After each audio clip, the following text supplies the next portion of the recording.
Hi, thank you for joining me. I'm Cerise Fairfax from CeriseFairfax.com. Welcome.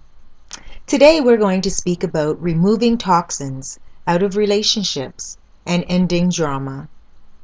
A woman called me today and said, Cerise, drama is following me around. Everywhere I go, there's drama. On Facebook, at work, at home. Even in my doctor's office today, I got into an argument with the secretary because she was rude. Well, I heard her out and I understood where she was coming from, but in my opinion, I believe drama is not an entity that follows innocent people around waiting to hit the unexpecting person. Drama is a result of past or present behavior. When someone has drama in their life, it is a clear indicator of how they treat others, how they respond to situations, or the choices they make to conduct their life with. You see, drama is an outcome, not an enemy. Drama is what creates toxins and what could have been healthy relationships. Let's take, for example, a woman who is constantly responding to stressful situations with frustration. So somebody cuts her off in traffic, and she decides to yell out loud and scream and holler and lift her fist up at the person and start doing different things that express her anger. What is that going to do to the person in the other vehicle? Once they drive off, yeah, they may notice their mistake a little bit more due to her actions. However, once they leave her general area, they most likely won't think about her very much after that. And she will still be left with the anger, resentment, and frustration. Now let's say the woman who her kids are fighting and arguing and she decides to yell out loud, "Shut up!" and starts freaking out on them just because they're frustrating her. What's that going to do? Well, number one, it might get them to be quiet, but more importantly, even if they do quiet down, it's not a very progressive way to try to get your kids to quiet down.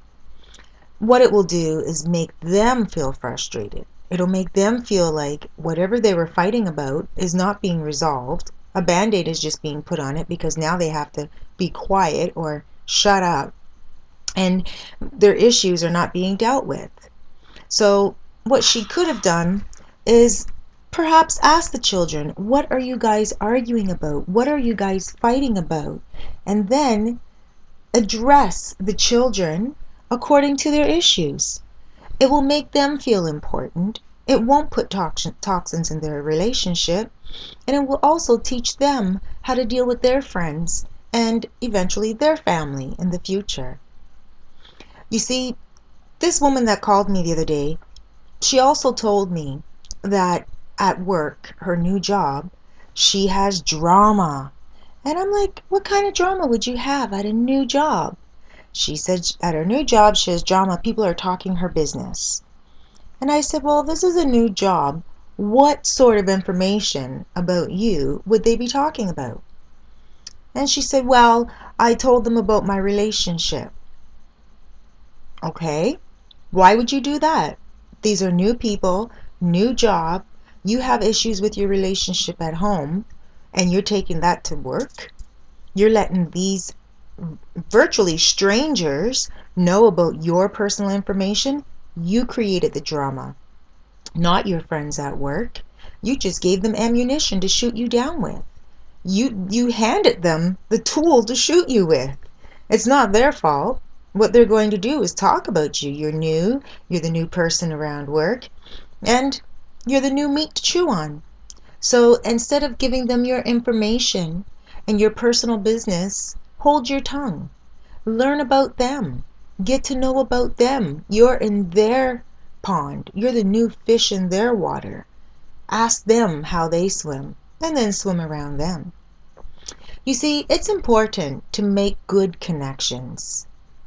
Making good connections with people is not only important because you want to get along, but also so you learn how to understand people and they learn to understand you.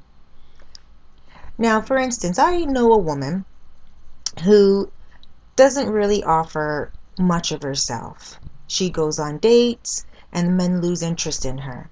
She'll come back and she'll say to me, Cerise, I went on a date and the guy was so interested in me, but he never called back. And I said, what did you talk about? She said, well, he talked about himself a lot. And I said, did you interrupt and talk about yourself, or did he ask about you? Did you let him know that you have certain comparable interests or anything of that nature? She said, no, I just let the men talk about themselves. They like to talk about themselves a lot. And I was like, okay, well, you know what? People do like to talk about themselves a lot. However, a lot of the times, once they leave you, they like to know a little bit about you as well. They like to know your interests too. Some people just keep talking and talking about themselves because they feel that the other person is not offering any piece of the conversation. So eventually, this woman, one day, she met a new man, and the man said to her, don't you ever offer any conversation? Isn't there anything you ever want to say? And she called me up and she said, Cerise, you're right. Oh my gosh. Finally, a man explained what it is that is up with me. I'm boring. And I wouldn't say she's boring. I would say she's just either A, insecure and does not offer, because of that reason, does not offer any of her information, or B, she just doesn't really have much experience expressing herself to others. So, it came to be that she decided she would start taking classes and courses, not only with me, but also studying on YouTube on how to come out of her shell. She's out of her shell now and she's not boring any longer. You know, there's the opposite as well. When making connections with people, some women talk about themselves way too much. They go out to dinner with a man, they just met the man, or somebody else at work, or something of that nature, and all they can do is talk about themselves, their experiences, and all about them, and they don't interact enough. That is one key right there that turns people off. People, again, they like to talk about themselves. So if you're talking about yourself 90% of the time, and you can see that the other person is yawning, or perhaps they're looking around a lot and they're not intrigued by what you're saying, then stop talking about you and start asking them questions about themselves. And if they don't seem like they want to talk about themselves, then ask them more about their interests, or what movies they like, or what their work is like. Ask them about their everyday happenings. Eventually, they will warm up and you will hit a topic that they will open up to. Another thing that helps connect people is by being yourself. Just be yourself. Never mind about how other people act. Never mind about how other people expect you to be. Not everybody is the same, and if we were, life would be pretty boring. As a matter of fact, on one hand, we have 5 different sizes for fingers, well, one thumb and 4 fingers. For that reason, we can pick things up and get things done. If every finger was the same size, what could we get done? Probably not as much as we could get done with different size fingers, right? Okay, so think about that the next time you are mingling and mixing with other people. If everyone is identical, what fun would it be? Now, if you have a lot of drama in your life, most likely, again, it is from your past actions, past lifestyle, or present lifestyle and actions. What you can do right now to prevent that drama from reoccurring in your life is take 5 weeks to make a change in your life. Have you ever heard of that saying where it says it takes 3 weeks to develop a habit? Just 21 days it takes to develop a habit. Some people have been smoking for years and it only took them 21 days to develop that habit. Well, the same thing goes for when you're trying to quit a habit. It takes a good 21 days. However, you should add on another 14 days just for balance and for good measure. So let's look at the 5 weeks that it takes to get rid of drama out of your life. Because let's face it, if you decide that you're going to cut drama off today, then something you did last week just might come up next week. And just because you decided to cut drama off today, it doesn't mean what you did last week is not going to come back next week. Okay, so let's look at the 5 weeks. The first week, what you want to do when you are in the midst of drama beginning, you want to hold your temper. Do not overreact. Just be calm. Hold your tongue. Do not say anything at all. No matter if it is inappropriate, rude, it doesn't matter. Don't even come with a comeback. Number one, people might think that you are trying to defend yourself in a situation where they feel you're wrong and you're just making excuses. Or number two, if you do say something, you might just continue the argument on, and then things become unpredictable and the drama continues. So remember, write this down. The first week, hold your temper by not overreacting, and hold your tongue by saying nothing. Second week. In the second week, what you want to do is manage your emotions. Do the inner vibe check. So, how do you manage your emotions? Well, when you feel drama stirring up, what you want to do is feel it inside. When drama starts around our life, we start to get anxious. We start to feel like, hold on, wait a minute, what's going on right here? I don't like what's being said. I don't feel comfortable. What's going on?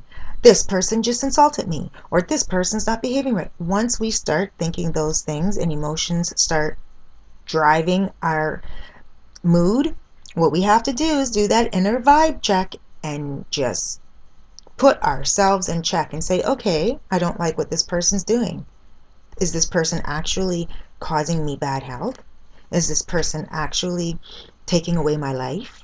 This person may be doing something I don't appreciate, but at the end of the day, is this person making me lose any sleep? Is this person being responsible for the health of my family? Like, you have to really look at it serious. The person may be upsetting you, but it doesn't mean that they're destroying your life. And even if they are, even if in the second week somebody is doing something that is destroying your life, they can only destroy your life at that moment, not forever. Life changes and things take a shift, sometimes overnight. So manage your emotions by doing the inner vibe check and making sure your vibrations are all balanced. Do not allow any of your vibrations to get too anxious, because once you get anxious, things get out of control.